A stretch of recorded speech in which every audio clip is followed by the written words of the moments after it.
So ఈ వీక్తో వచ్చేసరికి ఒక తోప్ అంటే తోప్ యానిమే రన్ అయితే అయిపోయిందన్నమాట 6 months లాంగ్ తర్వాత. ఎస్, నేను మాట్లాడుతుంది మీకు తెలిసిన యానిమేనే బ్లూ బాక్స్ అనమాట.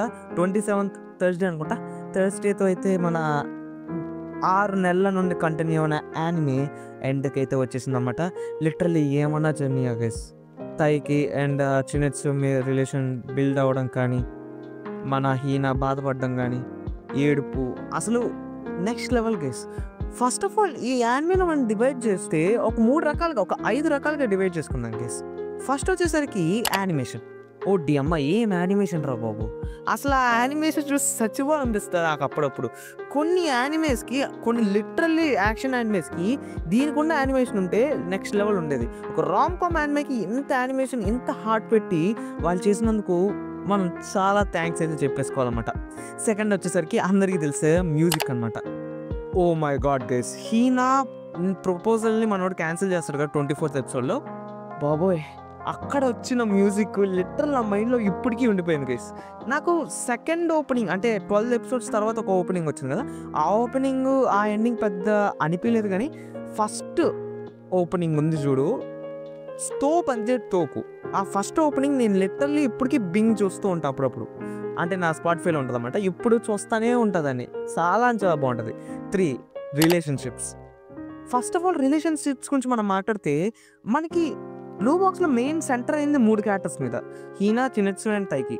ఈ 3 రిలేషన్షిప్స్ మీదే వాళ్ళు డెవలప్మెంట్ పెట్టారు. కానీ అన్నెసెసరీ క్యారెక్టర్స్ని తెచ్చి దాన్ని డెవలప్ చేయాలని ట్రై చేయాలి. కొన్ని యానిమేస్ ఉంటాయి, ఆ యానిమేస్లో కొన్ని క్యారెక్టర్లు ఎందుకున్నాయో తెలియదు, వాళ్ళ క్యారెక్టర్స్ని డెవలప్ చేసి సడన్గా మాయమైపోతారు. ఎందుకో నాకు అర్థం కాదు. అలా అవసరమైన చెత్త అంతా లేదు. మెయిన్ టు మ్యాటర్లోకి వెళ్ళిపోయి మెయిన్ రిలేషన్షిప్స్ మీద భలే రాశారు గైస్. స్టోరీని మాత్రం నెక్స్ట్ లెవెల్ రాశారని అయితే చెప్పుకోవచ్చు మనం. 4th వచ్చేసరికి ఇది చాలామంది పట్టుకోరు, బట్ టచ్ చేసిన స్పోర్ట్స్ అనమాట. స్పోర్ట్స్ని అండ్ రొమాన్స్ని బాగా బ్యాలెన్స్ చేశారు గైస్. నిజంగా అంటే అటు ఎక్కువగా రొమాన్స్ ఉండదు, అటు ఎక్కువగా స్పోర్ట్స్ ఉండదు, రెండింటిని బ్యాలెన్స్ చేశారు. సో అలా బ్యాలెన్స్ చేస్తూ స్పోర్ట్స్లో రొమాన్స్ని కలుపుతూ ఒకరికొకరు ఛాలెంజ్లు పెట్టుకుంటూ ఒకరికొకరు గోల్స్ పెట్టుకుంటూ వాళ్ళిద్దరు ఎలా ఎదిగారు అండ్ వాళ్ళిద్దరు కలిసి ఎలా హెల్ప్ చేసుకున్నారు అని ఒక బ్యూటిఫుల్ వేని చాలా బాగా ప్రజెంట్ చేశారన్నమాట. 5th art style. మాంగా చదివిన మ్యాక్సిమం అందరికి తెలుస్తుంది ఏంటంటే ఆర్ట్ స్టైల్ యానిమేకి కొంచెం డిఫరెంట్ ఉంటుంది. మాంగా కన్నా కొంచెం అంటే పెద్ద చేంజ్ ఉండదు కానీ కొంచెం డిఫరెన్స్ ఉంటుంది. లైక్ మాంగా కన్నా యానిమేలో ఆర్ట్ స్టైల్ తోపు ఉంటుంది. మీరు జుజుత్సు కైసెన్ చూస్తే జుజుత్సు కైసెన్ ఫస్ట్ సీజన్లో ఆర్ట్ స్టైల్ యాక్యురేట్ ఉంటుంది, మాంగాకి ఫుల్ టు ఫుల్ యాక్యురేట్ ఉంటుంది.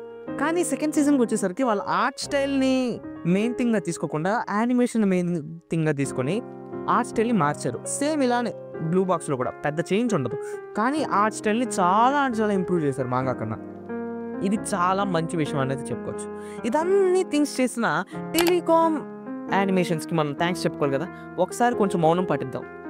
మౌనం పాటించి చచ్చిపోయిన తర్వాత కదా, థ్యాంక్స్ చెప్పుకుందాం.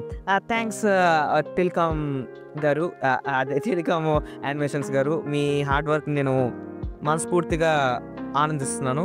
నిజంగా హార్ట్ పెట్టేశారు గైస్. ఒక్కొక్క యానిమేటర్ ఈ యానిమే కోసం హార్ట్ పెట్టేశారు అన్నమాట. చాలా బాగా చేశారు. లిటరల్లీ గూస్ బంప్స్ వచ్చాయి కొన్ని సీన్స్లో వచ్చేసరికి. కొన్ని ప్రతి వీక్ వెయిట్ చేస్తూ చూసిన ఈ బ్లూ బాక్స్ 27th అయిపోయిందనే ఒక చెడు వార్తను వినగానే కొంచెం బాధ వేసింది, ఇంకొంచెం ఆనందం వేసింది. ఎందుకంటే సీజన్ 2 అనేది కన్ఫర్మ్ అయిపోయింది కాబట్టి. So season 2 రాబోతుందన్నమాట. సో అది కూడా ఈ లెవెల్లోనే ఉంటుందని అయితే కోరుకుందాం. Signing off. దానికన్నా ముందు మన ఛానల్ సబ్స్క్రైబ్ చేసుకుంది ప్లీజ్. 30 సబ్స్క్రైబర్లే ఉన్నారు. కొంచెం ఎదగితే మనం కూడా ఎదుగుదాం, అందరితో పాటు మనం కూడా ఎదుగుదాం. ప్లీజ్ ఎదిగించండి నన్ను.